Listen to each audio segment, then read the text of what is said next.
Thank you. Thank you, Claire. Thank you. Thank you, Claire. Thank you, the Economic Club of Chicago. Thank you, David, particularly. I want to say two things at the beginning. The first is just for the record and for those people watching on television, the Economic Club of Chicago and Bloomberg both invited Vice President Harris to a similar interview about her economic plans that she has declined so far. And second, just to set some parameters about this interview, which I was just discussing with President Trump, we're going to focus on business and the economy. And that's partly because this is a business audience, but it's also because voters insist that the economy is the main issue that matters when they vote. So, on that note, let me invite onto the stage President Trump.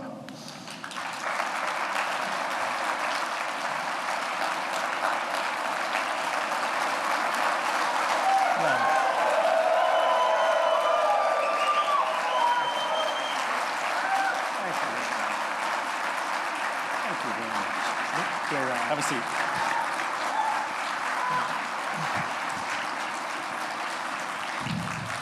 I like that crowd. That's a nice group of people. Thank you very much. Standing ovation. Welcome to Chicago. Thank you. President Trump, thank you for doing this, as we said. And you heard the reception there. The business people of Chicago, like everywhere else, they like a lot of the things you want to do in terms of tax cuts and some of the spending proposals.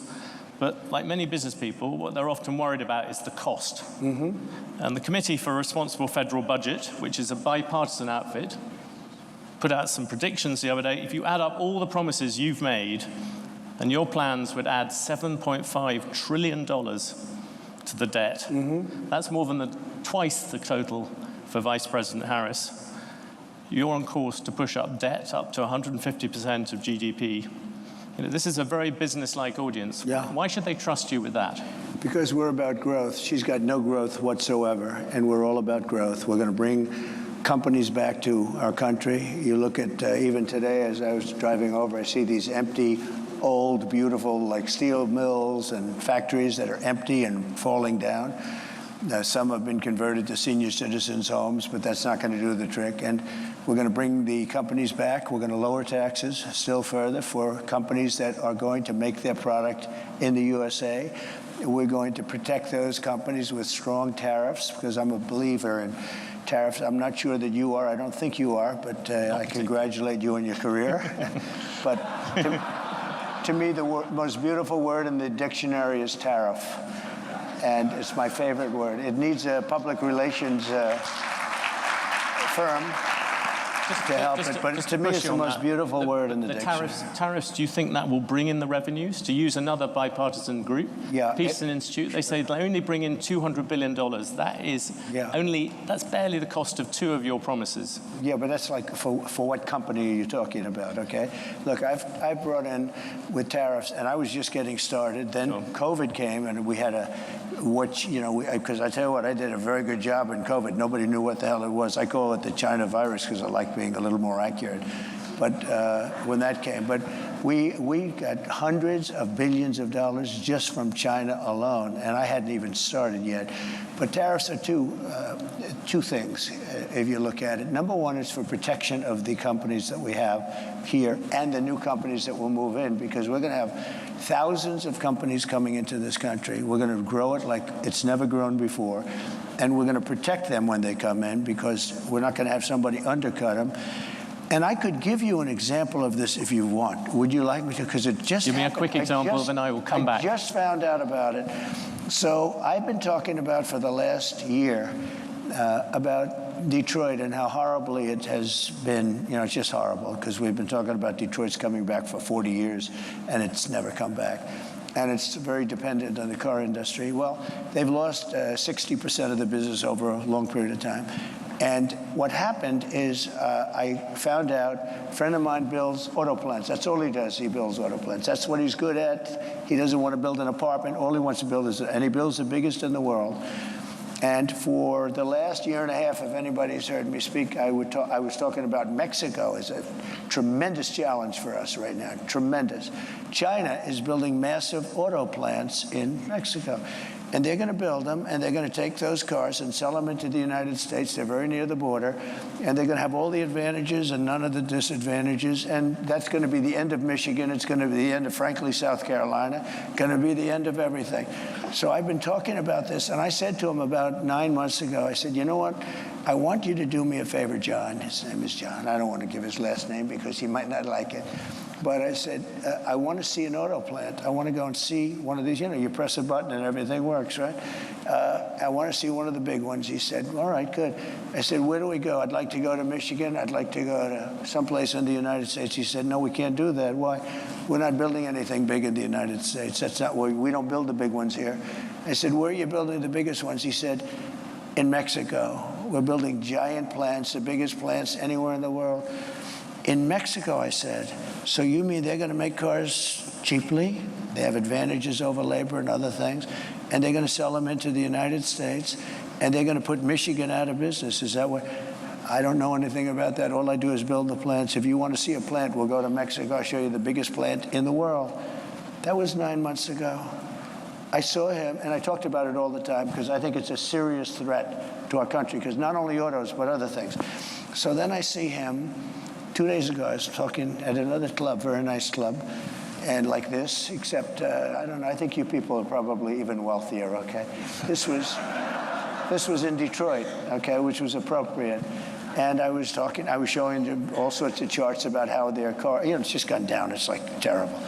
And I saw him, and I said, oh, how are you doing? How have you been?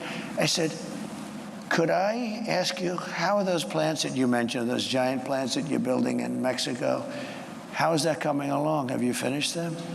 No, sir. They abandoned the project when they heard you're running. They abandoned the project when they saw that you were winning and doing well. I said, wow.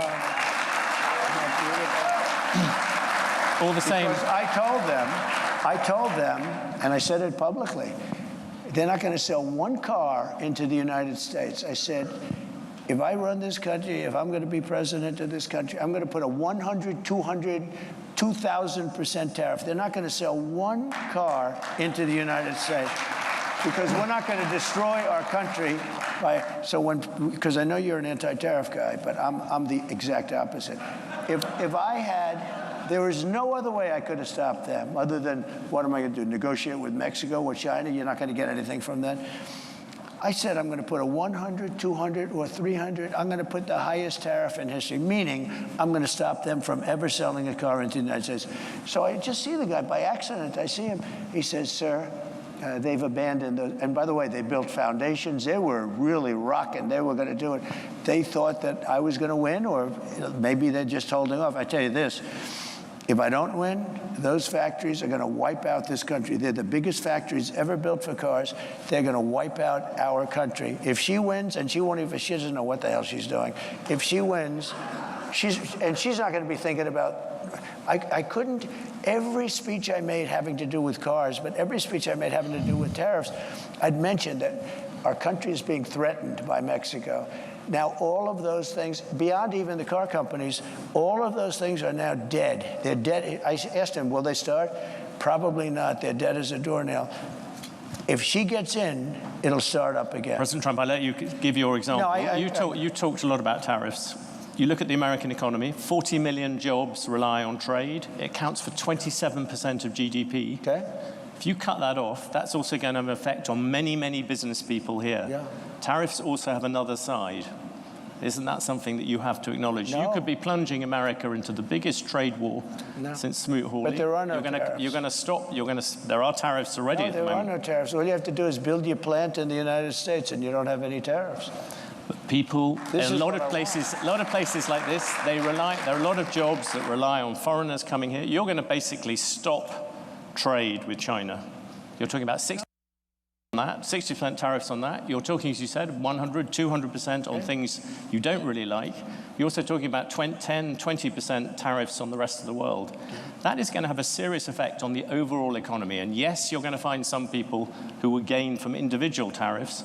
The overall effect could be massive in terms of the economy. I agree it's going to have a massive effect, positive effect. It's going to be a positive, not a negative. Well, just let me just let me tell you. I know example. how committed you are to this, and it must be hard for you to spend 25 years talking about tariffs as being negative, and then have somebody explain to you that you're totally wrong. It'll have a negative. It will have. I'll go a step further. 40 if million, you don't 40 do million, this, President this Trump, country has no 40 chance. million jobs is a lot of jobs to rely on trade. They're all coming back. Those are You've 40 million lost. jobs. Those are 40 million jobs in America that rely on trade. Are you ready? John Deere, great company. They announced about a year ago they're going to build big plants outside of the United States, right? They're going to build them in Mexico. And you threatened them with tariffs and they stopped. That's right. I said, if John Deere builds those plants, they're not selling anything into the United States. They just announced yesterday they're probably not going to build the plants, okay? I kept the jobs here, and I'll keep them. John Deere will stay here. And I'll tell John Deere, if you do build outside of the United States, you can if you want. For instance, India is a very tough country. It's not only China. You know, China is the, I would say, probably the toughest, but there are a lot of tough. You know what's very tough? European Union. Our beautiful European countries, wonderful, wonderful. If you add them up, they're almost the size of us. They treat us so badly. We have a deficit. I said to Angela Merkel when she was there, she's not there anymore, I wonder why, but when she was there, I said, Angela, how many Chevrolets do we have in Berlin? Why, Donald, you have none. He said, that's right. How many Fords do we have in Frankfurt? I don't know, none.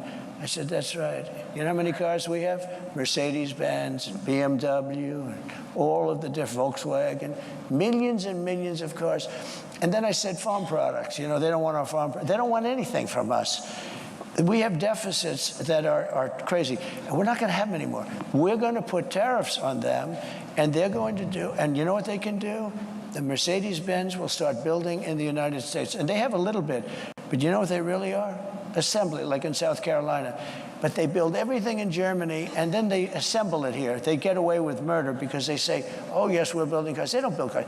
They take them out of a box and they assemble them. We could have our child do it. Can we come back? Let's come back to the Europeans in a second. What about consumers? People out there. They're going to be the biggest beneficiaries. Critics say your tariffs will end up being like a national sales tax. Nope. Because the countries if you have America at the moment has $3 trillion worth of imports. You're going to add tariffs to every single one of them. That is going to push up the cost for all those people who want to buy foreign goods. No. What's going to happen? That is just simple mathematics, President Trump. It's not. Yeah, it is, but not the way you figured. I was always very good at mathematics. Yes. Let me tell you, you're saying $3 trillion. That's $3 trillion worth of imports. And they don't have to pay. And the higher the tariff, the more likely it is to have them come into the country. The higher the tariff, the more you're going to put on the value of that piece, those goods, the higher people are going to have to pay in shops. Ready? The higher the tariff, the more likely it is that the company will come into the United States and build a factory in the United States so it doesn't have to pay the tariff. That will take many, as you know, that will take many years. In fact, I'll tell you, you know, there's another theory is that the tariff, you make it so high, so horrible, so obnoxious that they'll come right away. When I do the 10%, 10% is really, first of all, 10% when you collect it is hundreds of billions of dollars. The numbers that you're talking, all reducing our deficit. But really, so there's two ways of looking at a tariff. You can do it as a money-making instrument, or you can do it as something to get the companies. Now, if you want the companies to come in, the tariff has to be a lot higher than 10%, because 10% is not enough. Guys, they're not going to do it for 10. But you make a 50% tariff, they're going to come in. Let me tell you the other thing about tariffs that's great. Our steel companies, as you know, 3-4 years ago, they were all when I was in office, I saw a man from a big steel company, and he was devastated. I knew him for a long time, and it's been a tough business. It was a great business many years ago, and I would not let U.S. steel be sold to Japanese, by the way. It's psychologically, I think it would be That's the Nippon Steel, as you know. Yeah, I wouldn't let it be sold. But I would stop it if it hasn't been completed by the time I'm president, because I think it sets a horrible tone. But I had a lot to do with steel. We were going to lose all our steel companies because China, as you remember, was dumping steel at levels that nobody's ever seen before. And I put a 50% tax on that. And tariff on that, all dumped steel. And it was also bad steel. It was what they call dirty steel. It wasn't good steel, which is a bad thing for structural components of buildings and planes and things like that. They were dumping crap into our country. And I put a 50% tariff. I started at 25, I raised it to 50 because the 25 didn't quite do it. I raised it to 50 and that did it. They stopped dumping steel. And I saved our steel mills by having that. We saved it. We saved our steel. Now, what was left, because we've lost so much, but there are certain companies you have to have. There are certain things you have to have. Steel, you have to have. If you go to war, you know, there's a possibility you go to war. I kept us out of war. I was the only president in 82 years that kept you out of a war, except I defeated ISIS, but I inherited that war. No wars. And by the way, and I think it's very important. You can go, you know, I call it the weave. You can call it, you have the weave as long as you end up in the right location at the end. But while we're talking about it, we have never been so close to World War III as we are right now, with what's going on in Ukraine and Russia and the Middle East. Well, let's. I had no wars in the whole world. Think of it. And I talked them out of wars. I talked plenty of countries out of wars. I had the whole world, other than ISIS, which I inherited. And I knocked out ISIS in a matter of weeks. It was supposed to take 4 to 5 years. I did it in a matter of weeks. We actually have a great military. We don't know how to use it, but we have a great President Trump, with great respect, I was asking you about tariffs. You've gone off about that. Seeing you brought up tariffs and foreign policy, many people would say the biggest problem with your tariffs is actually geopolitics. You, in your first term, you got some credit for effectively saying that there was a Cold War against China. That's what America was in. You look at the last Cold War against the Soviet Union, America won it in part because it rallied allies to it. You're talking about slamming allies with 30%, 20% tariffs. Isn't this time you're going to end up trying to rally the West and you're dividing it instead? Isn't that the real problem with tariffs, even beyond all the problems due to the economy, where you keep on bringing up these individual examples, but the overall effect is going to be dramatic? No, the overall effect will Answer first about foreign policy. Yeah, I'll do that. How does it help you take on China, turning all your allies against you? Tremendously, because China thinks we're a stupid country. A very stupid country. They can't believe that somebody finally got wise to them. Not one president, Bush, Obama, Barack Hussein Obama, have you heard of him? Not one president, think of it, not one president charged China anything. They said, oh, they are a third world nation, they're developing. Well, we're a developing nation too. Take a look at Detroit. Take a look at our cities. We're a developing nation. We have to develop more than they do. We're way behind them. You take a look at what's happened to our cities. So what I'm saying is my question was about your allies, not about China. You are going to annoy the people you need to rally behind you. But our allies have taken advantage of us more so than our enemies. Our allies are the European Union. We have a trade deficit of $300 billion with the European Union. Our allies are Japan. You know, Abe was a very good friend of mine. He was a great guy, great. And I said to him in Japan, he was assassinated, and he was a great man. He really was. I didn't see too many like him. And he got very sick, and he had to take off. And then he was actually making a comeback. He was going to make a comeback, and he would have won easily. But he was a great gentleman, handsome, wonderful man, respected by everybody. And I went to him, and I said, Shinzo, we have to talk. What? Trade. And he goes, I'll never forget it. I know. I said, what do you know? I knew you'd come to me. Why do you say that?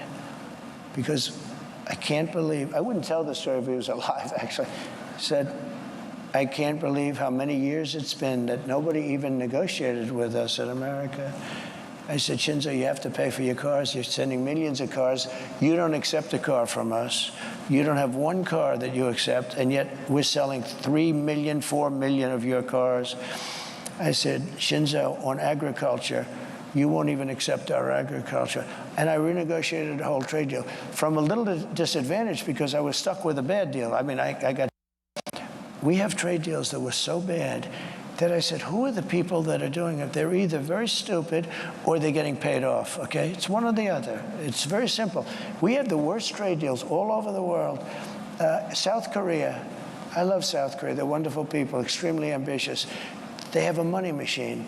We protect them from North Korea and other people. North Korea is very nuclear. I got along with him very well, Kim Jong-un. Yes. But wait, they don't pay us anything. And I said, this is crazy. If I didn't put tariffs on, you know, the motor companies, the car companies, they make most of their money at small trucks. I put tariffs on China, but I put 27.5%. Otherwise, we'd be flooded with Chinese cars. And all of our factories would close. We'd have no jobs at all in the auto industry. That goes for electric, by the way, which is a killer, which I've explained, and I don't think I have to bore anybody by talking about it. But I put tariffs on South Korea because they were sending in trucks. And I put tariffs on, fairly substantial tariffs. Do you know that our car companies make almost all of their money with the small trucks, SUVs and small trucks? If I took those tariffs on, you would be inundated. Every car company would be out of business. And I got calls from Ford. I got calls from everybody saying, sir, I can't believe you're doing this for us. You saved our company. We were going. They make all their money with this. They make most of their money with the small truck and, you know, the SUVs. Many consumers ended up with more expensive cars. But let me just come at you on foreign policy. You wouldn't have a car company. You have said that Taiwan should pay for U.S. protection. Yeah. I ask because this morning you just mentioned North Korea. The Chinese army, literally as we speak, are engaged in rehearsals for a full naval blockade of Taiwan. So I suppose my question to you, if China invades Taiwan, would you send American troops to defend it? Well, the reason they're doing it now is they're not going to do it afterwards, okay? So it's, you know, so they're doing it now. They want to do it China. Look, I had a very good relationship with President Xi, and a very good relationship with Putin, and a very good relationship with Kim Jong-un, who has a nuclear force that you won't even believe. And by the way, today it was announced for those that he just blew up the railroad going into South Korea. That means South Korea is now cut off from Russia and China and various other places. Cut off by rail. Mr. Trump, you just mentioned No, but Putin. These are big things. I have to mention them. Yeah, you just mentioned Putin, though, and this has been this controversy of the past week. Can you say yes or no whether you have talked to Vladimir Putin since you stopped being president? Well, I don't comment on that, but I will tell you that if I did, it's a smart thing. If I'm friendly with people, if I have a relationship with people, that's a good thing, not a bad thing, in terms of a country. He's got 2,000 nuclear weapons, and so do we. China has a lot less, but they'll catch us within 5 years. That sounds very much like you did talk to him. I don't talk about that. You talk about talking to Netanyahu, you talk about talking to these people. Russia has never had a president that they respect so much, but more importantly, or less importantly, I guess, I went into Russia, and people said, oh, he likes Putin, and Putin likes him. Let me tell you, the first thing I did was terminated Nord Stream 2. Nobody ever heard of Nord Stream 2. It's a pipeline from Russia to Germany and all over Europe. I said, wait a minute, to NATO. I said, so let's get this straight. My first meeting, I said, so Putin's building the biggest pipeline in the world. He's going to Germany, but all over Europe. And you're paying him billions of dollars a year, billions of dollars a month. Germany's paying billions of dollars a month. And we're supposed to protect you against the guy that you're paying all this money to. So is there something wrong with my thinking? So he's building a pipeline to Germany, and we're spending, and by the way, until I got there, we were spending almost 100% for NATO because we had all these delinquent countries. They weren't paying. When I got there, I said, you know what? And by the way, my biggest fan is Stoltenberg, just leaving, Secretary General of NATO. He said, when Bush came in, he made a speech and left. When Obama came in, he made a speech and left. When Trump came in, he made a speech and he said, let me see your books. And I found out in the books that nobody was paying. There were only 7 countries that were paying. We were supporting NATO. They screw us on trade, so bad, the European nations. And then on top of that, they were screwing us on the military. So they're taking a tremendous advantage of us, $350 billion on trade, and we're then supporting them. In other words, it's not sustainable. You can't keep doing this. You can't have that, China, all of these countries. And stupid people made these deals. I saw trade deals that were so stupid that you'd have to be, that was so bad that you'd have to be an idiot to sign them. And we signed them for years. We had, I could tell you trade deals that I have never seen anything. I said, who would agree to this? They had to be corrupt. They had to be corrupt. To make those deals, they had to be corrupt, because there is no way a rational human being, I always say either corrupt or extremely stupid, because there's no way a rational human being would ever sign the trade deals that this country signed. And I got out of many of those deals. I told South Korea, I'm sorry, you're going to have to pay for your military. We have 40,000 troops over there. You're going to have to pay. You become a very wealthy country. Just to finish, you become a very wealthy. They said, no, no, no, we will not pay. We will not. We haven't paid since the Korean War. I said, no, you got to pay. I said, would $5 billion a year to start off with? No, no. They went crazy. They agreed to $2. I got $2 billion for nothing. And I said, here's what we're going to do. They said, we can't agree to this because we have to go through Parliament. They have the Parliament or whatever their legislature is. I said, that's okay. I fully understand that. Make it $2 billion. But next year I'm going to talk to you again. And I was going to make it $5 billion. And they knew it was coming. The happiest people to see that it was Biden instead of Trump with them, South Korea. You know what they did? They cut off the deal that I made where they were paying us. They backed to nothing because they went back to Biden, and they gave it to him for nothing. They were willing to pay. We have 40,000 troops in harm's way, very serious, because you have North Korea is a very serious power. They have tremendous nuclear power. And I said to South Korea, you got to pay. And they agreed to do it. And Biden then cut it back, and it's a shame. And I could tell you 50 deals. And if I were there now, they'd be paying us $10 billion a year. And you know what? They'd be happy to do it. It's a money machine, South Korea. You're going to mention Taiwan. You wanted to mention Taiwan. No, you mentioned Taiwan. You said you would defend them. You also seemed to imply that on Putin, you would not. Putin, you seemed to imply that you had talked to him without actually confirming it. I said I don't comment on those things. What about, can I ask you a particular thing about the dollar? You talked about wars. At the New York Economic Club, you said that if you lost the dollar as a reserve currency, it would be like America losing a war. Yeah.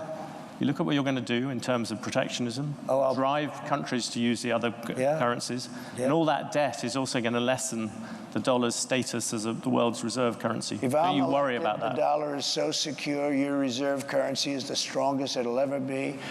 And you say that, President Trump, at the moment there is a thing called the Trump trade in the markets. Do you know what that is? The Trump trade is very simple. People are betting that your policies are going to drive up debt, they're going to drive up inflation, so they're going to drive up interest rates.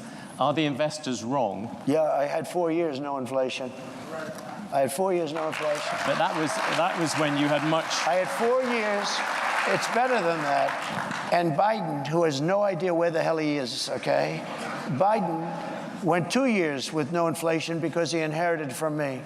And then they started spending money like drunken sailors. They spent so much money. It was so ridiculous, the money they were spending.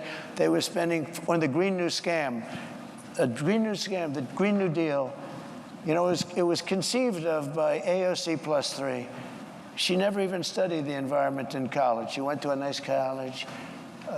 She came out, she just said, the Green New Scam. She just named all these things. But President Trump, the issue at the moment, the markets are looking at the fact you are making all these promises. Latest one was car loans.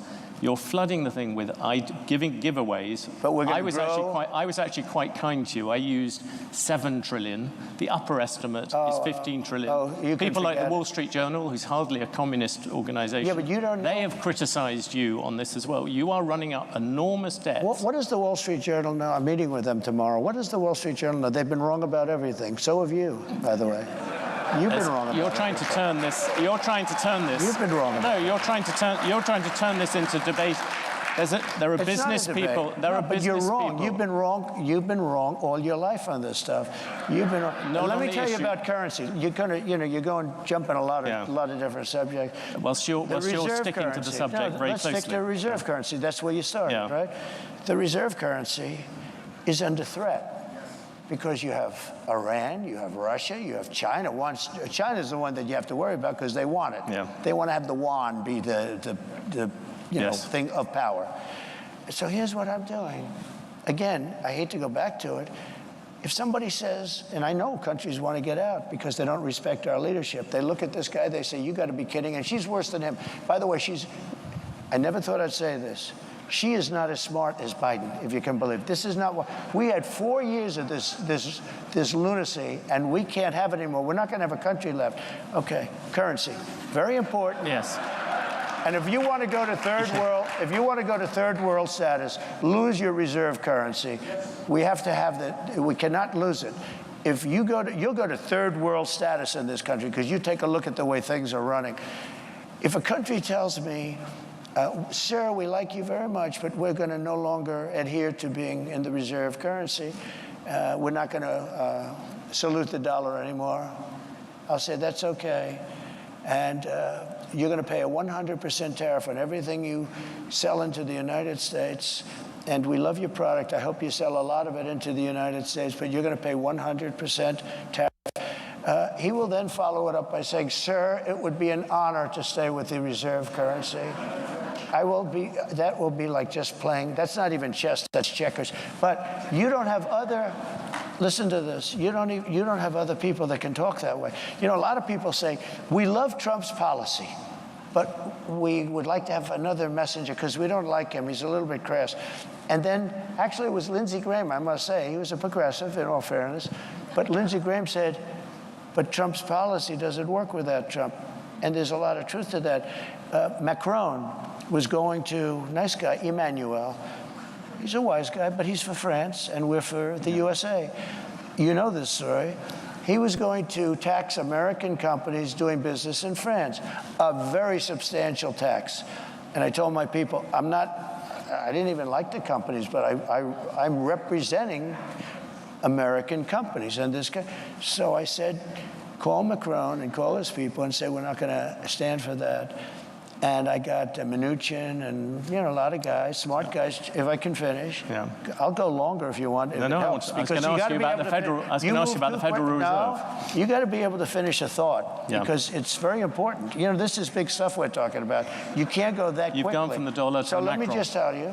So I said, no, I'm just telling you basic, it's called the weave. It's all these different things happening. Yeah. So let me just say, so I said to Mnuchin, call him up and say, no way. He did, and he came back to see me. He said, they won't do it, sir, it's too late. I said to somebody else, you call him. Then I said, let me do it. And I called him. And I said, Emmanuel, you're taxing American companies very substantially. You're not doing it with other companies. You must think we're stupid. It's not going to happen. But Donald, I cannot do anything. It's too late. Or it was approved by a legislature. I said, that's okay. Here's the story. Every bottle of wine and champagne that you send into the United States, effective immediately, and I'm signing it as I speak, I'm charging you 100% on every bottle of wine and champagne. You know, they like the wine and champagne, right? Every bottle of wine and champagne that comes into the United States of America has a tax on, starting on Monday morning, this was a Friday, of 100%. And that's better than you're doing, okay? And he said, no, you cannot do that. I said, I've done it. It's already signed. Monday morning goes, may I call you back? Yes, he calls me back in about 3 minutes. We have decided to remove the tax from the companies. I did this all day long, but you don't have, you think Biden does that? I don't think so. Let me ask you a very factual question. The Federal Reserve, you say you don't want interest rates to go higher. You've gone backwards and forwards about whether you want to keep Jerome Powell as chair of the Federal Reserve. His term as chair runs on to May 2026. Would you seek to remove or demote him? Look, I think it's the greatest job in government. You show up to the office once a month and you say, let's see, flip a coin. And everybody talks about you like you're a god. Oh, what will he do? I mean, before, the guy used to walk into my office, he was like begging, oh, he was fine. But you did talk about, you talked about removing him once. I did, because he was keeping the rates too high. Yeah. And I was right. And you would do that again? In fact, he actually dropped them too much when I did this. Because I said I was threatening to terminate him. There was a question as to whether or not you could. And there was an article in the New York Times, 2 half pages. 1 page said I can do it by lawyers. 1 half page said I couldn't. And that was enough for him. And he dropped the hell out of the rates. He dropped them too much. He went so, he dropped them actually too much. Okay. Here's the story. I think that if you're a very good president with good sense, you should be able to at least talk to him. I don't say make the decision at all, but I mean, I've been a very successful businessman. I've done really good, much better. Now people are understanding how good I've done because they're seeing it much better than the fake news wants to give me credit for. Just on the issue of whether you would replace I think I have the right to say, as a very good businessman and somebody that's used a lot of sense, I think I have the right to say that, you know, I think I'm better than he would be. I think I'm better than most people would be in that position. I think I have the right to say I think you should go up or down a little bit. I don't think I should be allowed to order it, but I think I have the right to put in comments as to whether or not interest rates should go up or down. When you looked at the Supreme Court, you came up with a list of people who you thought of replacing, bringing in as Supreme Court justices. Yeah. Would you do that with the Federal Reserve? Well, I no longer need it. It was a great thing. In fact, a lot of people said I got elected because of that. I was an unknown quantity. I was very known as a business guy, but I wasn't known as a political person or the leader of a country. And people were very worried about, you know, actually they were worried, am I going to be liberal, if you want to know the truth? And somebody said, would you come up with a list of 20 or 25 justices, in this case mostly judges, that you'd put in case it were necessary? Now, it's amazing because I got 3 in 4 years. Most people get none. Because, you know, you put them in, they're young. You tend to put them in young. Only stupid people put old. You know, you don't put old in because they're there for 2 years or 3 years. You're a 78-year-old man running for president. I got 3. A lot of judges, a lot of presidents get none. I got 3. And I think they've been 3 great choices, too, by the way. But just on the Federal Reserve, by the way, I think they have been really great choices. But I got 3 judges, and you know what they want to do? They want to now put up to 25 justices into the Supreme Court, the radical left, and that can't happen. So I think I've done a great job on putting in justices and 300 judges, and that made a tremendous difference in the country. You know, I was a little lucky because Barack Hussein Obama did not get his judges approved, a lot of them. So I ended up with 125 judges before I got there.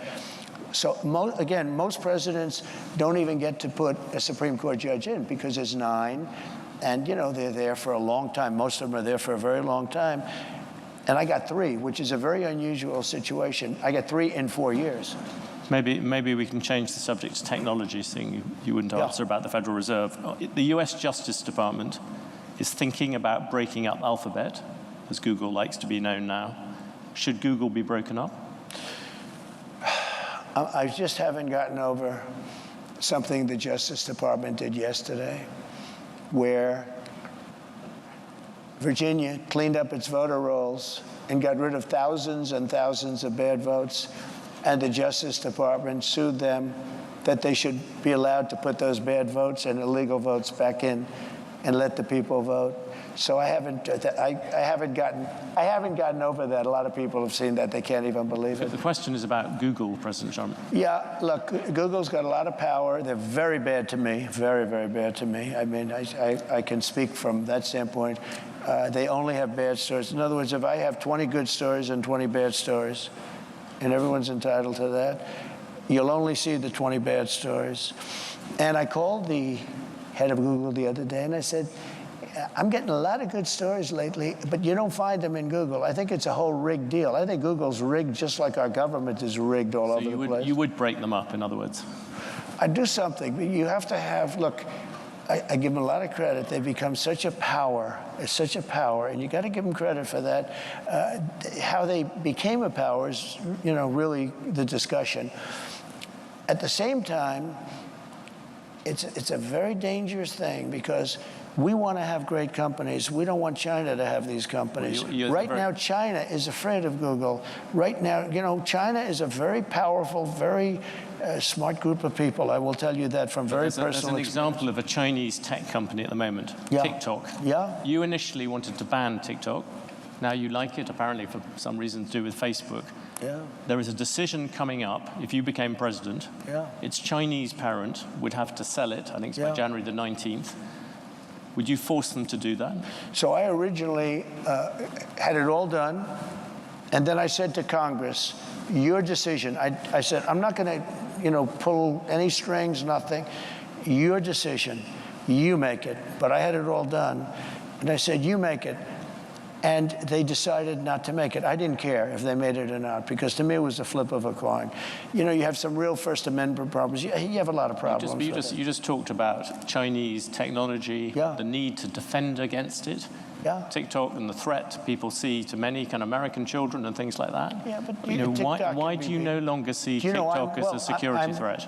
I think it is a threat. Frankly, I think everything's a threat. There's nothing that's not a threat. But sometimes you have to fight through these threats. You can't just, like Google. I'm not a fan of Google. They treat me badly. But are you going to destroy the company by doing that? If you do that, are you going to destroy the company? What you can do without breaking it up is make sure that it's more fair. They do treat me very badly. Oh, and he told me, no way. You're the #1 person on all of Google for stories. I mean, which probably makes sense, to be honest with you. I actually believe most of them are bad stories, but these are minor details, right? And it's only bad because of the fake news, because the news is really fake. That's the one we really have to straighten out. We have to straighten out our press, because we have a corrupt press. That's the one we really. Can I ask you about Silicon? I was in Silicon Valley recently. You talked to the tech bosses there and the tech people, and there seems to be a real fear that what you would do with tech is you would hand it over to Elon Musk and say, you sort it out. No, I have great respect for Elon. Look, I saw that rocket ship come in yesterday and go right back to where it took off, to the gantry, I guess they call it. And I said, what the hell? I was on a phone talking about probably politics, and the television's on, and I'm seeing this big thing where the white paint was burned off it from the thousands of miles an hour, the heat. And I see this big, massive tube that's 10 stories, 20 stories tall come down. I told the person on the phone, wait a minute, I'm seeing something I don't believe it. Neither does anybody else here. And I said, wait a minute. I forgot the guy was on the phone. He waited for a half hour. And I watched that come down, and I watched it come down and come right in between those big levers. And I said, and it looked to me like I was going to crash. It was coming in hot. And all of a sudden, boom, you see the motor, the fire kick in. And I called Elon. I said, that's the most incredible thing. I said, can Russia do that? Nope. I said, can the United States do it? Nope. He's the only one that can do it. And I said, you now want to put him in charge of deregulation. Not deregulation, cutting. Cutting wasteful spending. Cutting. Every single president, which would include including deregulation. Every president comes in and talks about cutting wasteful spending. Oh, there's tremendous waste. Give me an example of something you will do that will get rid of government spending. Well, let me give you an example. When I came into government, I was the first thing. An example going forward. Well, not what you did in the past. This is going forward because it's the same thing.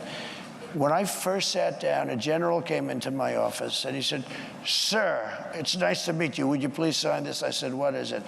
It's a contract for a new Air Force One, which is actually 2 planes, not one, 2 Boeing 747.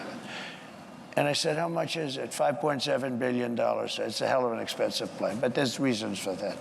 And he said, nope, I'm not signing it. I said, who negotiated it? Barack Hussein Obama. I said, I'm not signing it. Why? Because there's a lot of fat. He said, I'm not signing. It's got to have a 3 on it. Anyway, long story short, some of you have heard this. I got it down to because first week they cut off 400 million. He said, I'll cut. I met with the head of Boeing. Wait, Dennis. I said, Dennis, you got to have a 3. 5.7 is too much. 5.7 billion. He said, the most I'll take off is $400 million. I said, well, that's not bad for one conversation. So he got it down. I said, nope, I'm not accepting. Then he took off 2 more. Then he took off. Anyway, 2 months went by, 3 months went by. I thought we blew the deal, and it was okay with me. I didn't care. But we should have a new Air Force One. When we see these planes from Saudi Arabia, from different countries, brand new, and ours is like 32 years old, and it's a very different plane. It's a much smaller plane, the whole thing. The United States should have the best plane, I will tell you. Not for me, but we should have. Let me give you an example. He said, he calls up after like 2-3 months. I didn't call him, which is the best way to buy something. Don't call back. And he goes, in fact, when he called me, I said, I wonder what the hell he wants. That's a good way to negotiate, let me tell you. So he calls back, he said, sir, 3,999,999,99 1 penny below $4 billion. So I said, you got yourself a deal. Then I said to him, let me ask you a question. So you had a deal at $5.7 billion, and in a period of 2 months, I got $1.7 billion off. That means you were going to make $1.7 billion profit on an airplane. Did nobody ever negotiate with you? Well, not really, sir. They just, this is the price, and they said, we'll take it. And I said, and then I learned, that was my first experience, from that. But then I learned everything is like that. There is so much waste. So I'm getting, think of this, the exact same plane for 1.7 billion less, except I have a better paint job, okay, much better paint job. A different color, red, white, and blue is beautiful. And if you look at every contract, that's one contract, and relatively small compared to most. Think of it, you save 1.7 billion because you negotiate. Every deal is like that. We're building ships that are costing 2-3 times more. Can you give me an example of something? There's tremendous waste, fraud, and abuse in our country. And if you could cut it, you would have a surplus without even going into growth. But growth, we will grow. We're going to bring companies and jobs in at levels that you've never seen. And you would never be able to do it because you're not a believer in tariffs. I'm not running for president. Let me tell you, the only way you can do it is through the threat of tariffs. It's the only way you can do it. Can we come back to one thing on that? Deal making. You look out across this room, there's some big businesses, but a lot of small ones. You look at the way you've given us a lot of examples of things where you've negotiated with the heads of big businesses. Right. Give you an example, when you put the tariffs on China, much smaller than you're planning to do at the moment, when you put them on, Apple came, you negotiated a difference for them. I did. That's much harder for small business people. Isn't the problem with the way that you do these kind of deals? You're bound to deal with the big companies. It's the small companies who get hit by all these different things and can't find exceptions. Oh, we have exceptions. No, we had an exception rule.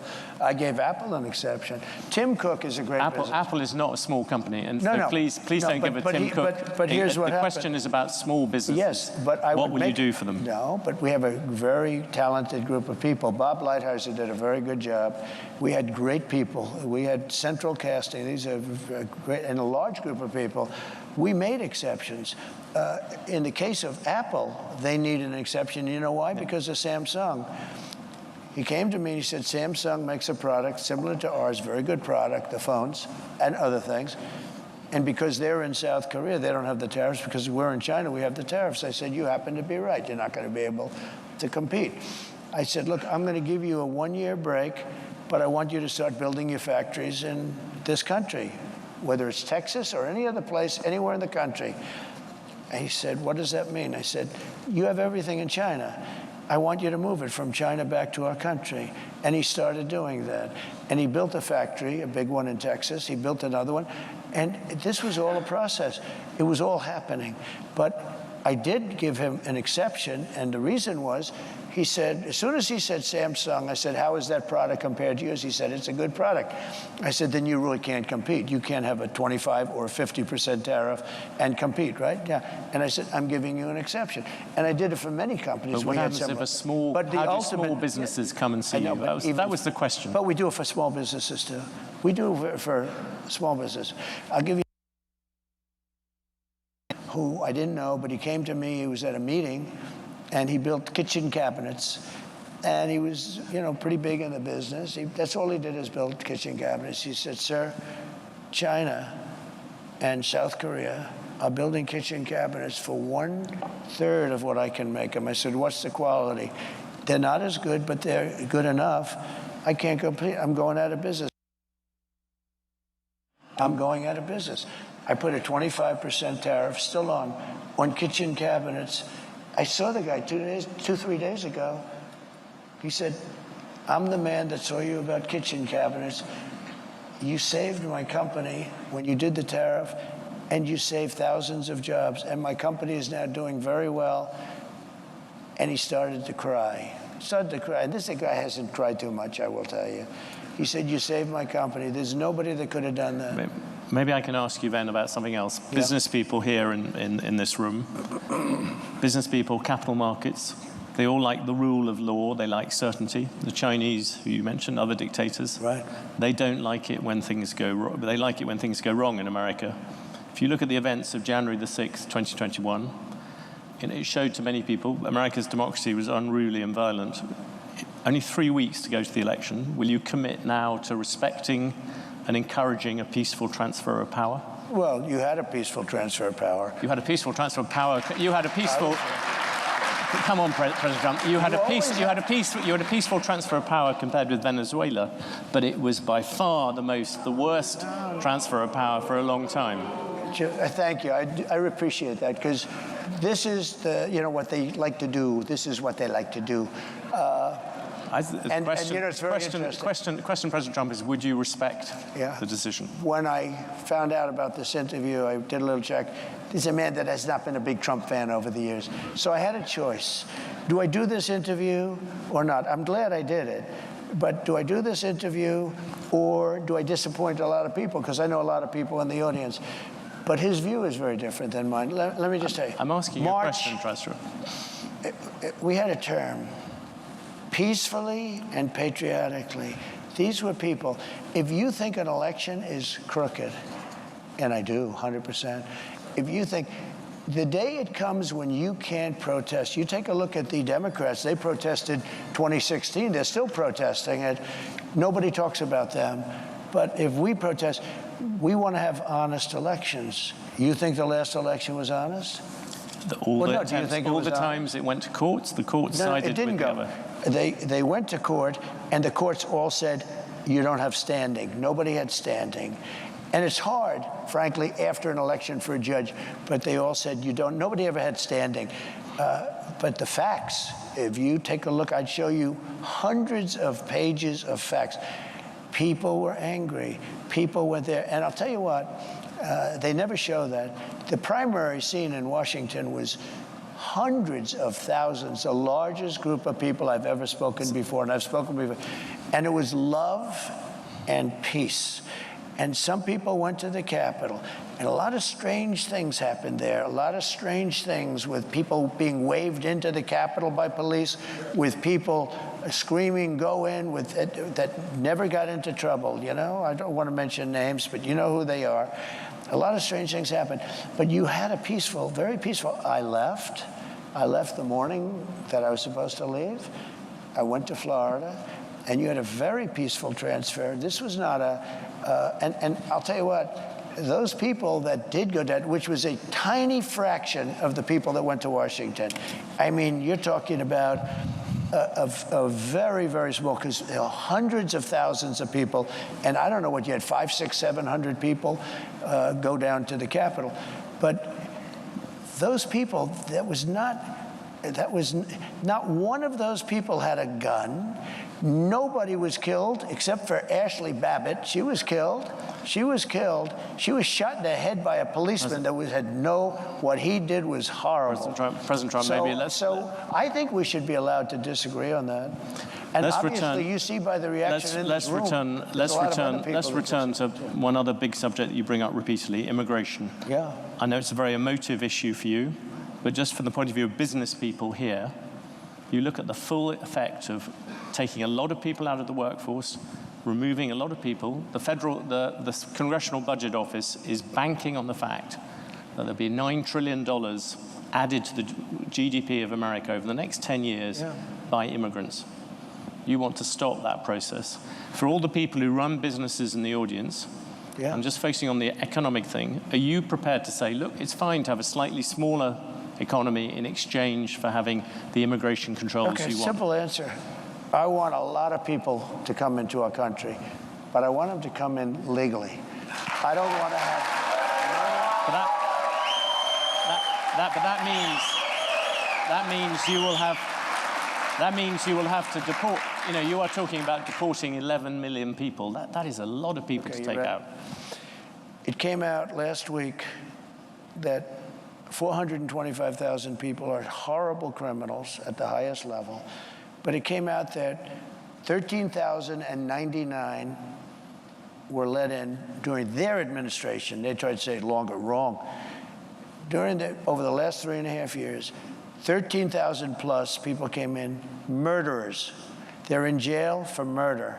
Some were having the death penalty. They were all released into our country. 13,099 people were released into our country.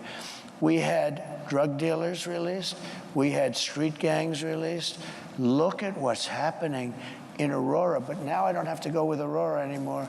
Look at what happened last night in Times Square, where rough migrants from all over the place. You know, it's not just South America. We have people coming in from the Congo, large numbers from the Congo and Africa. They came in, as of last night, I was speaking to Tom Homan, 180 countries. People came in. They came from prisons and jails. They came from mental institutions and insane asylums, a step above. They came from the terrorists. We had large numbers of terrorists come in. When I was president, we had the strongest border in the history of our country. I built hundreds of miles of wall, and walls work, by the way. Hundreds of miles. We had the best numbers we've ever had. Now we have the worst numbers, and here's the problem. We have some of the worst criminals in the world coming in. Now, Venezuela, their crime has gone down at levels that nobody's ever seen before because they've taken their street gangs and their drug dealers and they've emptied their prisons, not fully because they can't get enough buses. They've emptied their prisons. They load up the buses and they drive them into the United States, and they're dropping their prisoners into our country. Their crime is down. Their numbers are crazy how low it's dropped. I heard 72, 74%. They've taken their gangs, they've taken their criminals off the street, they've taken their people out of mental institutions, which cost them a fortune, and they've taken them and dropped them into the United States of America. Those people have to be returned. We can't live with thousands of murderers and not... The issue I asked you about was the idea that if you reduce immigration, every economist will tell you, if you have fewer people, there is a smaller economy. I like immigration, but they've got to come in legally. Okay. Well, let's finish on two. No, I want to make sure. Look, I don't want to have people that have killed 9 people and they're a sadistic, crazy nut job. We have to have people that can love our country, that will obey the laws, everything else. You have hundreds of thousands of criminals being dropped in. And Venezuela is one country. Look at what they have done, though, in Aurora. They've taken over apartment complexes. They've gone into the real estate business. See, they're like us, except they've done it with MK, whatever the hell they're called, right? I mean, they have weapons that are so sophisticated our military doesn't have them. They've taken over parts of cities. In Colorado, you have a place called beautiful Aurora. Take a look at what's happened to Springfield, Ohio, where they dropped 30,000 people into a community of 50,000 people, and it's total bedlam. The hospitals can't be used anymore by the residents. The schools can't be used by the children that were there last year because other people that don't even speak the language. The issue I asked you about, many companies here have a shortage of labor. Yeah, that's good. We'll take care of that. We're going to get people in here rapidly, and they're going to be people that want to be in here, and they're going to be people that can love our country and won't kill people because they don't like the way they look. Some of these killers are among the most evil killers. They will look at you down, the beautiful woman there, they'll look at you and they will kill you. These are seriously sick people. And no, I don't want them in our country. And they are in our country right now. And they're in there because Kamala Harris, who's our border czar, is an incompetent person. President Trump, for the record, as you know, the crime rate is lower. Can I finish with two questions? The first, you just said it, you don't do old. You own and run businesses. Yeah. Would you appoint a CEO who was 78? And you didn't give you a medical? Yeah, I would. Depends on this. I've met people like Biden, who's in bad shape. I wouldn't appoint him.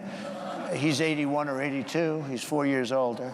But I'd appoint, I know some of the smartest people I know. I know a man that made all of his money from the time he was 80 to 90, and he was a failure all his life. He was in the drinks business. Strangely, you didn't bring this up but you were running against Joe Biden. No, I never attacked him for his age. In fact, I used to defend him on his age. I attacked him for his lack of competence. I've asked you all these questions. By the way, because I think it's important, and I know you do too, I know so many people in their 80s that are among, Bernie Marcus is 95, he founder of Home Depot. You have the conversation with him. He's just as sharp as he, mentally, he's just as sharp as he ever was. He's 95. I can tell you that in their 90s, I don't want to get into the 90s stuff, but you know what? I know many people in their 80s. I know guys in their 80s that won't leave the company, like family companies where they don't want the kids to take over, because they're much more competent than their kids. I know them both, right? So, no, I would have no problem. And you do have another factor. You know, we've had some of our great... On the Supreme Court, you just said you don't do old. Some of our great world leaders are in the 80s.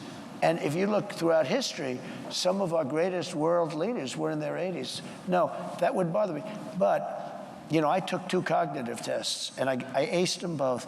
I think that, frankly, people, regardless, should take, if they're 50 or 40, I think people should take cognitive tests, not because of the age, but because of something else. Now, here's the problem. They say it's unconstitutional, okay?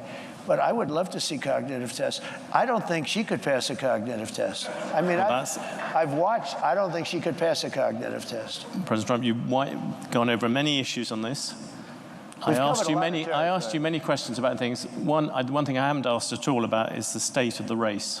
Yeah. And I had a question for you. On election night, which state would you look at first? Which state do you think this race is going to be decided by? So they say Pennsylvania, I would say most. I think we're doing very well there. I think you look at Michigan, too, and I'm doing very well there. You know, we don't have to look necessarily. The votes are starting to come in now. So you look at polls, but you can also look at the votes that are being cast right now. People get a pretty good indication. And based, as we discussed backstage, you know, based on the votes that are coming in so far, we're doing very well. I mean, we're way up in Pennsylvania. We're way up in Michigan. We're doing very well in Arizona. I saw Arizona. In fact, somebody said they're going to pull the plug in Arizona. They're going to give it up because it looks like we're quite a ways ahead. I think we're doing well. Look, this is a party, the Republican Party, of common sense. Forget about conservative, liberal. We're, let's say conservative, but we're really a party of, we need borders, we need fair elections, we don't want men playing in women's sports, we don't want transgender operations without parental consent. You know, there's so many things, but it's 99.9% is common sense. It really is common sense. And I like to say it, I don't know if anyone said it in the past, but I say we're really a party of common sense, and we want to have great people in our country. I want to have a lot of people come in so that you have your choice and so that they have choice. I want to, I have a good heart. I have a heart where I want people to be taken care of, but I don't want to take in people where millions of people, 21 million people at least, have come in the last 3.5 years, unvetted, unchecked. We don't know anything about them. How about this? Gavin Newsom, he's the governor of California. Newsom. He signed Newsom, I call him. Yeah. But do you think? No, he corrected me. He corrected me. I said, that's the first time I've been corrected. There are CEOs out here. If they said those sort of things about a rival CEO, they'd be sacked. Do you think it's fine for a president? But they don't have to survive like me. They don't have to go through what I have to go through. There has never been a president that's been treated like me, so I have to fight my own way. Well, you made a very good job of. He signed a bill in California 2 days ago that you don't even have the right to ask a person for voter ID. And if you ask a person for voter ID, of course you have to show voter ID. The only reason you wouldn't do, because they want to cheat. The bill says you cannot, it's against the law for you to ask a person, may I please see your voter ID when he votes? What is our country coming to? Well, you've given us a tour d'horizon of where that country might be going to. Thank you very much, President Trump. Thank you very much. Appreciate it. Thank you very much for the conversation.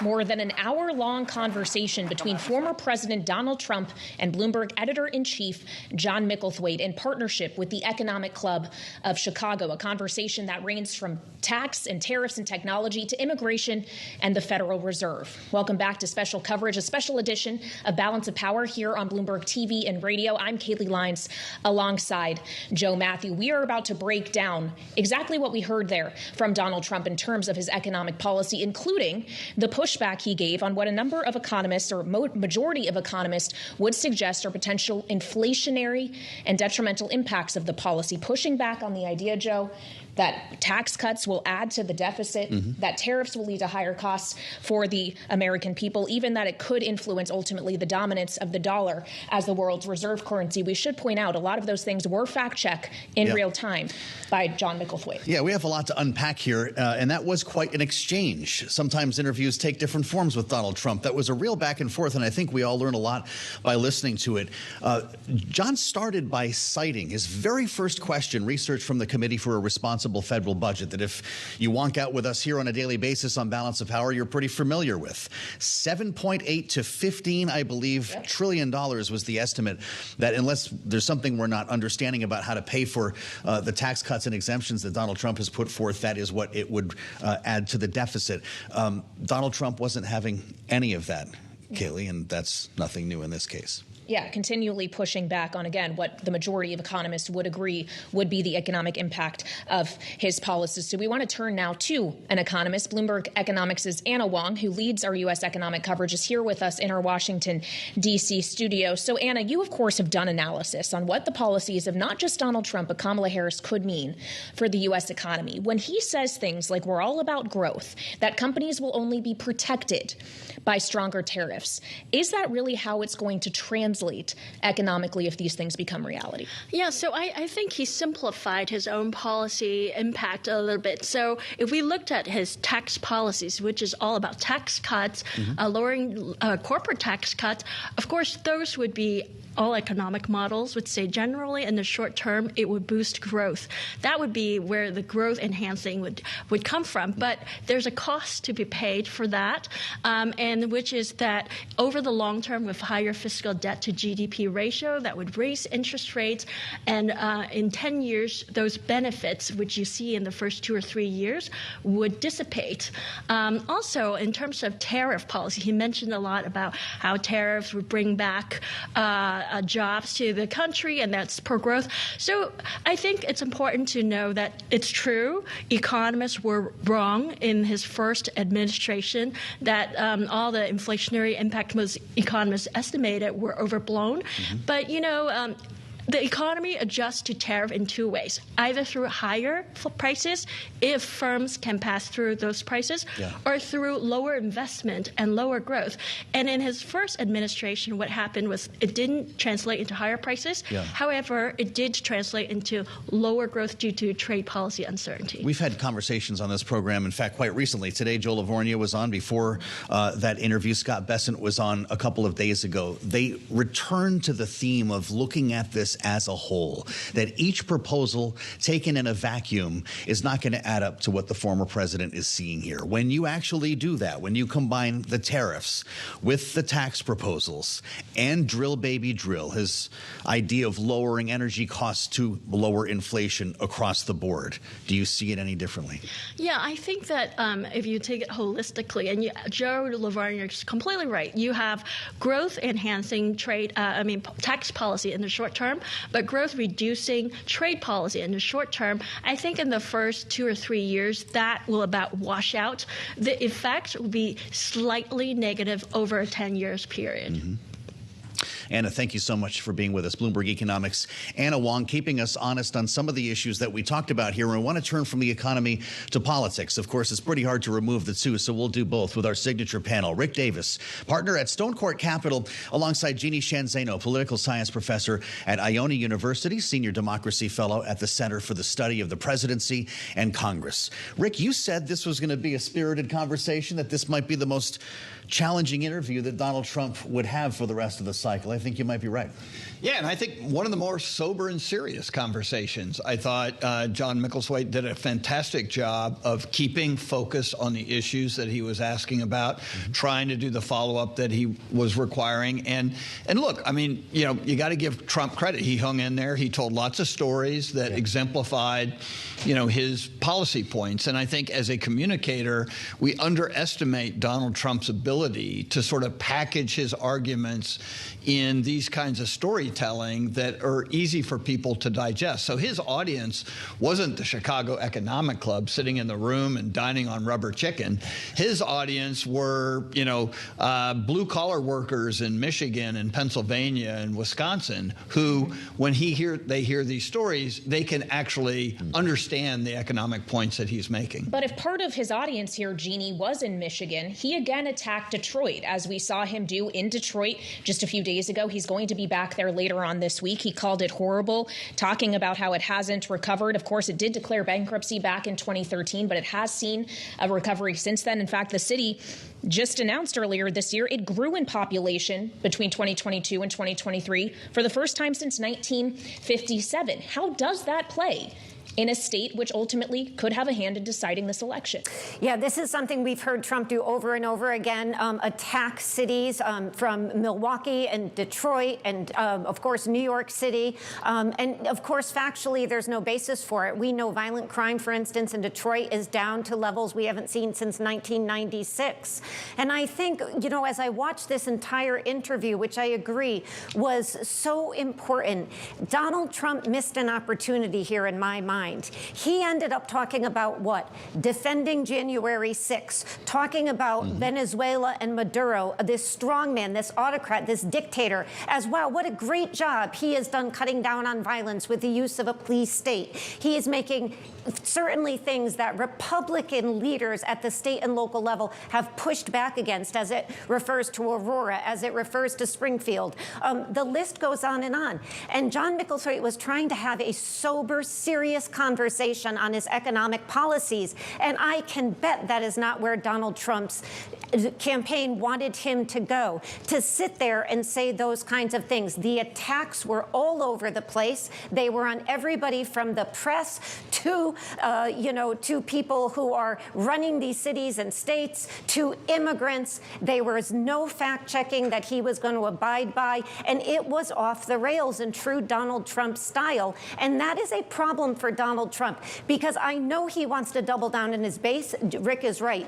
But he's got to reach sober-minded people in the middle who like his policies first term, but are very concerned about this rhetoric. And I don't think he did himself any favors on that front. And of course, top of the list there is tariffs. He had absolutely no answer to the very serious economic questions about raising tariffs. He said sometimes 200, 500%. All right, Jeannie Shanzano and Rick Davis with their clutch analysis coming out of the interview. They're going to be sticking with us for the rest of the hour. We thank you both, our signature panel, here on an important day as we go into overtime here on our special coverage live from Washington following Bloomberg's interview with Donald Trump. The former president talked about tariffs quite a bit today and policies he'd like to pursue if elected in the conversation we just brought to you in partnership with the Economic Club of Chicago. Let's listen. To me, the most beautiful word in the dictionary is tariff, and it's my favorite word. It needs a public relations firm. Joining us now for more here on Bloomberg TV and radio, Anna Ashton, founder of Ashton Analytics, former China analyst for the U.S. Department of Defense. And it's great to see you. Thanks for joining us here following this conversation. Donald Trump pushed back pretty hard on the issue of tariffs. He called tariffs his favorite word, the most beautiful word in the dictionary. Did he change the way you look at this in his conversation today with John Micklethwait? Well, no, and thank you for having me on. It was interesting to listen to his remarks. I think we can all be pretty assured of where he wants to go with tariff policy, that he wants to raise tariffs, and not just on China. He spent a lot of time talking about Mexico, for example, and he said that, you know, our allies have been more problematic than our enemies, so the EU, Japan.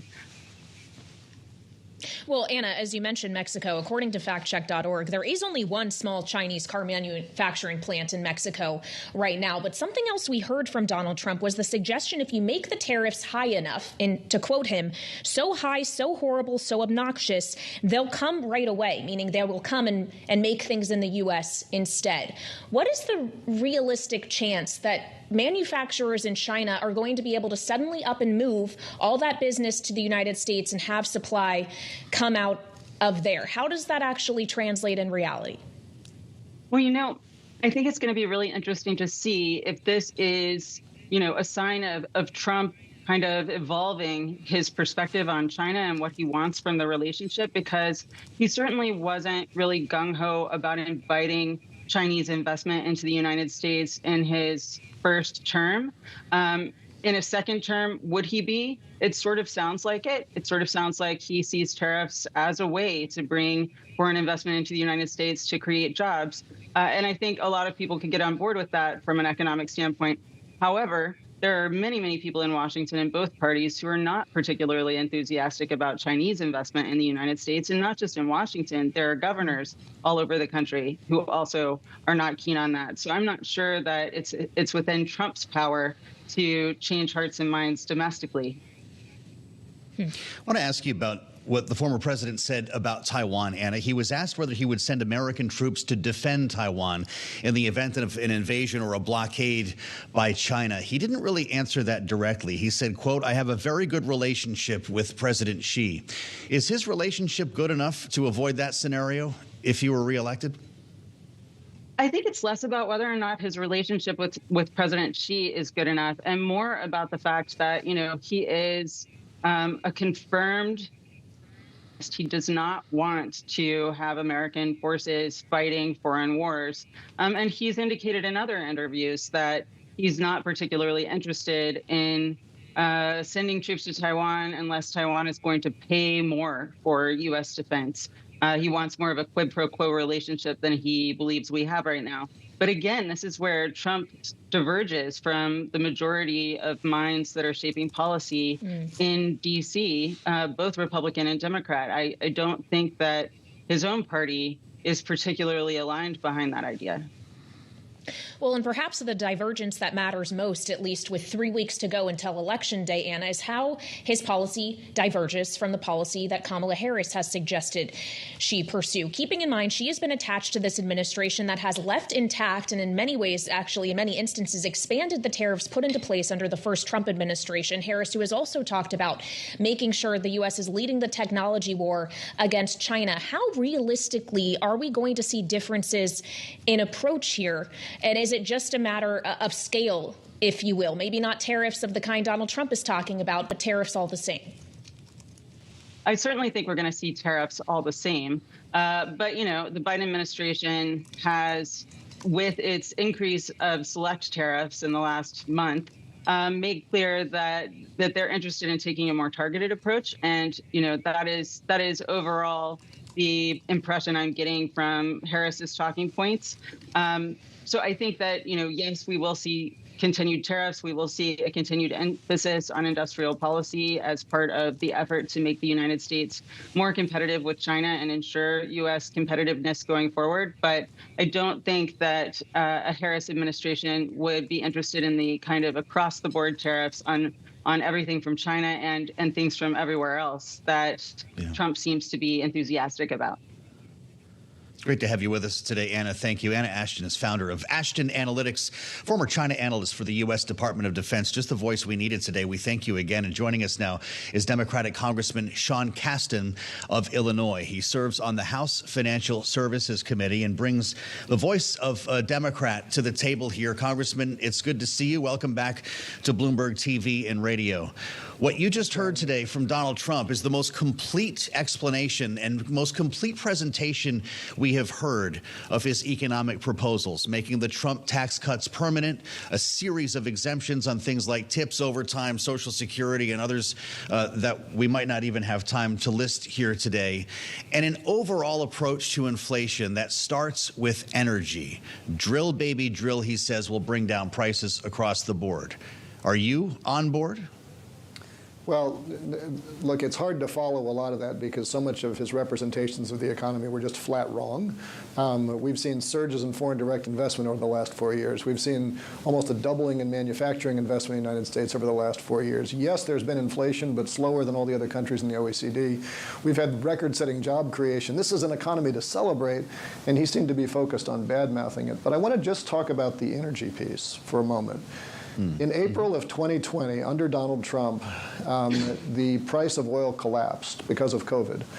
Trump responded by calling the Saudis and threatening to pull all military aid out of Saudi Arabia unless they curtailed production to raise the price of oil to protect U.S. oil producers. He has always put the interests of producers over the interests of consumers. And when you're talking about drill, baby, drill, we are using a lot less coal than we used to in the United States. We've had basically no growth in oil. That's because we've invested in efficiency, we've invested in renewables. The person with a solar panel on the roof is not paying for electricity anymore. What Trump is pushing for is not lowering costs for consumers on energy, but raising prices to energy producers. He's done that consistently.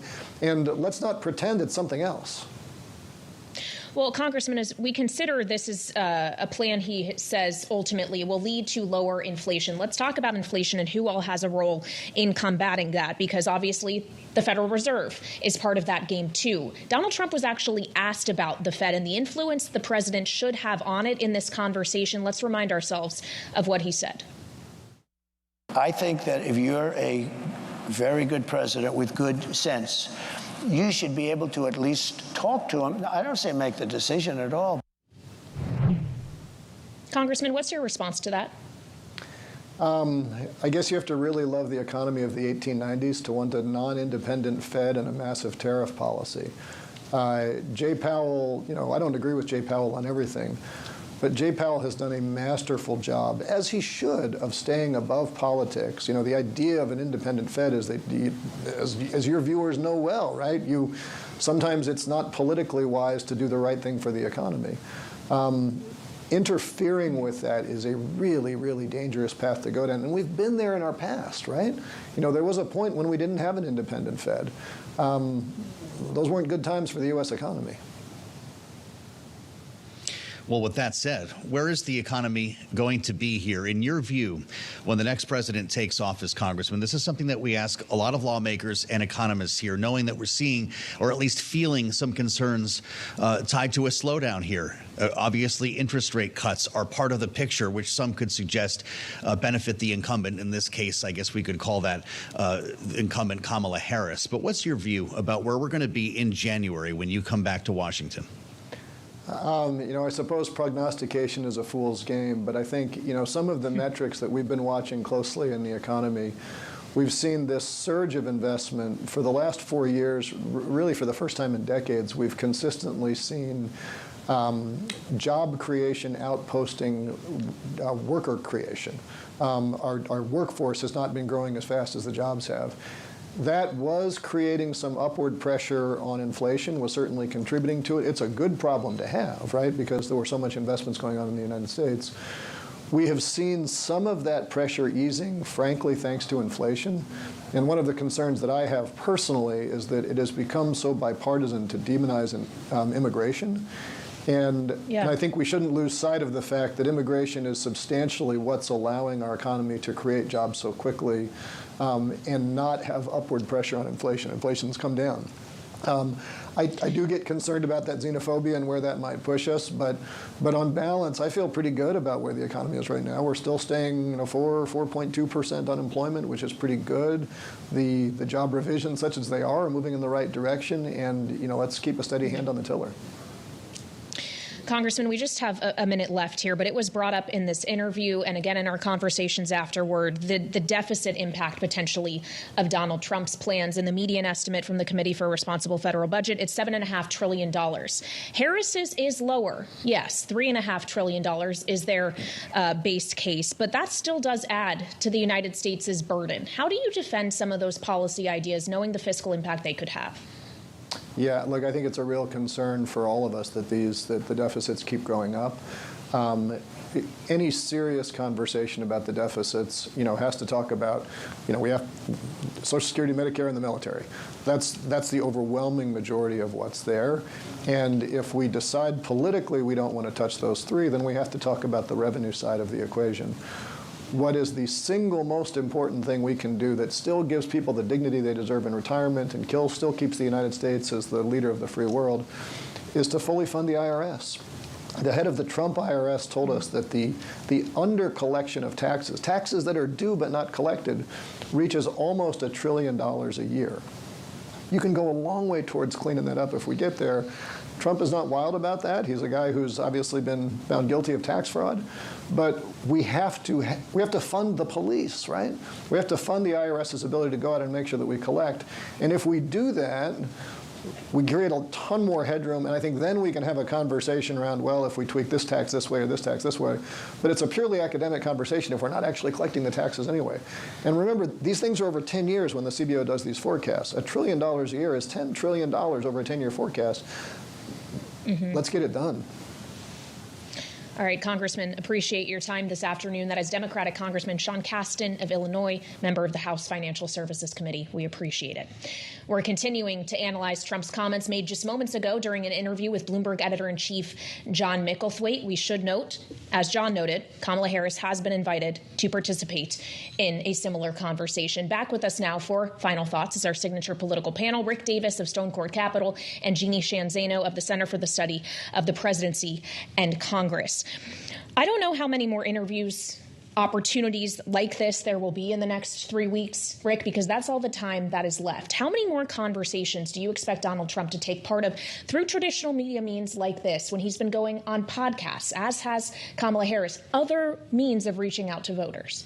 Yeah, I think they've both been in the bubble, right? So they'll do interviews with friendly outlets. And Donald Trump has been more aggressive in spending time on his friendly outlets than Kamala Harris has. But as we talked earlier in the show, Kamala Harris has a very big interview tomorrow with Bret Baier on Fox, taking herself out of the bubble, putting herself in an environment, frankly, probably the equivalent of what we just saw today at the Chicago Economic Club. And so I don't think you're going to see much more of that. I would be surprised if Donald Trump wants to re-up on another deal like he did today.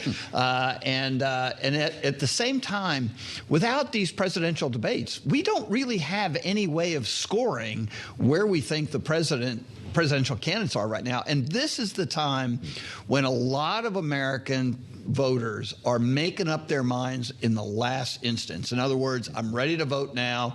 Who's it going to be? And there are still, I know it's hard to believe after the long slog we've been through, there are still voters trying to figure out who they want. And I think these kind of events help dictate that. Remembering, of course, and you remind us of this a lot, Rick, some people are already voting and have already voted with early voting and absentee ballots in the mix here. Jeannie, what do you think about what Rick just said? Does Kamala Harris need to respond to what Donald Trump said today? I think she should. I think these are exactly the kind of forums, I agree with Rick, in which we need to hear from these candidates, and both of them. And I give Donald Trump a lot of credit for sitting down with a one-on-one interview and taking some tough questions. And I think people should go back and listen carefully to what he said. I mean, he talked about everything from not wanting to appoint judges who were too old. And when John asked him, well, you're 78, he said, no, that was justices, right? He talked at the end about Republicans himself being a party of common sense. And yet common sense questions like, if you decrease taxes and you don't cut spending, how do you pay for that? He sort of poo-pooed a lot of that, to use a very formal word. So, I think people should go and listen to what he had to say. He talked about how he weaves, and he certainly weaved a lot today. And the one that really sticks with me is the one about the Fed. For anybody who wants Donald Trump to have some voice in the Fed, then think about, would you want that if it was a Democrat? Because historically, that is very problematic for democratic economies. That's Jeannie Sheehan Zaino alongside Rick Davis, our signature panel today. Thanks, both of you, for being with us as part of our special coverage here. We're going to have a lot more on this a little bit later on today. The late edition of Balance of Power that starts at 5 p.m. Eastern Time with much more to unpack. Kaylee Lyons will get back together in a couple of hours with a lot more here on Bloomberg TV and radio.